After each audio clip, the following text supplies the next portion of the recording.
right, Piet, you have just taken the reins of the Zimbabwe Sables. How's it for you? How's it going for you?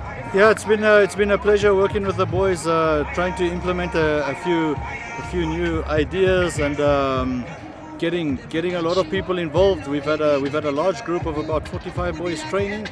So yeah, this is basically the guys who put up their hands to put in the first shift for Zimbabwe against Zambia.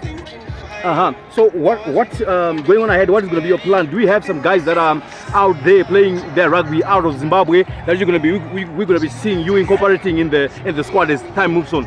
Yeah, I think everything is evolving. I think this is a very much a local or a regional based squad. We need to activate our senior squad and get everybody playing. We can't always afford to fly everybody in, but that shouldn't be a reason not to play rugby. We've managed to get Zambia to come down, and I know that they have a nice organized league across the Zambezi, and it's going to be a big challenge for our gentlemen to match them tomorrow. Now, Piet, what are the things that you can say these are objectives that you that will mark out your tenure as the man who's at the helm of rugby in Zimbabwe? Well, the first thing is to play rugby. So the moment the ball is kicked, we're already a step ahead of where we were. After that, we want to compete properly, and after that, we want to try and win. And if there's any possibility of asserting some dominance and dominating, that will be the final step. You know, we are aware of where we are as a group. I mean, a lot of the guys are coming off a 10-month off season at their clubs, so we're not expecting it to be neat and tidy at all. It's their first time together. We've tried to put in a couple of experienced boys who've played for the Sables before, even if it was 2 or 3 or started 10 years ago for a number of them. So we give them that responsibility to play for their country, and then we have I think we have 9 or 10 debutants who are getting their first run out in a Zimbabwe rugby jersey. So they need to also embrace that and take ownership of this new challenge. Piet, 2027 Australia is coming and is knocking on the door, the World Cup. What's your drive? The qualifiers, I believe, are starting just now. What is your drive towards that? Well, the qualifiers are always the end goal, and it's not even to qualify. Then it's to go and do well at the World Cup and to win a World Cup game. So that is I said it the other day, that's probably the 10th step. And we are at step number 1. We're probably at step number 3. So we've got guys to training. You know, that's the first step. And we've got them training well, which is the second step. And now we've got them playing rugby.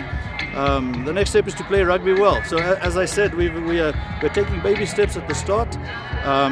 But the big dream is always to be on a world stage and to showcase the country's talent in front of everybody. And this is the starting point. It doesn't mean all these boys will be playing in the big qualifiers if we were able to get our professionals down. I mean, that's always going to be the goal. We need the most talented Zimbabwean team on the field. But that doesn't take anything away from these gentlemen who need to get the ball rolling. Piet, we've just witnessed just in the under-20 competitive league that happened quite a couple of weeks ago, and we also saw the Baths coming. The junior rugby, are they? What's your maybe junior policy as the men who's at the head? Are you going to be having a lot of young guys joining in? What's that for you? Yeah, I think the challenge in Zimbabwe is always what happens to the under-20, you know, for the next 2 or 3 years. And what the challenges are that there isn't a lot of rugby offered. So our club season ended in July last year, and now we're in May, and we haven't played another match. So clubs are struggling to provide rugby because it hasn't been offered yet, just in this case, you know. So if an under-20 was walking around town, he doesn't have matches to play. Certainly we've got a number in our squad training, and Dion Kumalo was a star player last year at the under-20s. He's making his debut on the weekend. There are a couple more in the squad, and there are a couple more who aren't in the country who are certainly on the radar. So yeah, we're going to have probably a nice young team at the point, mixed with experience. Very lastly, what do you want to see happening to Zimbabwe Rugby as the coach for the head coach for the senior team, in terms of anything and everything that you would want to see happening to rugby, and maybe to also make your job easier as the one who's our hopes are pinned on you as the head coach of our national team, Sables? Yeah, I think I've touched on it in the previous questions or answers rather, where the main goal should be for the guys to be playing between 15 or 20 matches a year.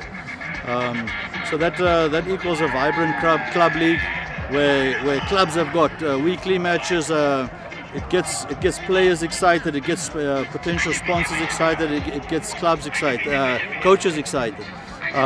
So that would be the first step, just getting a local club league up and running. We've got Paramount who are doing amazing work in Harare. They obviously partners with Javelin and the Salty brand, getting the boys playing rugby. But what we're looking for is turning a 3 or a 4 month program firstly into a 6 month program, and then getting the guys busy for 9 months. And then eventually we get to the stage where we're trying to find gaps to give them an off season.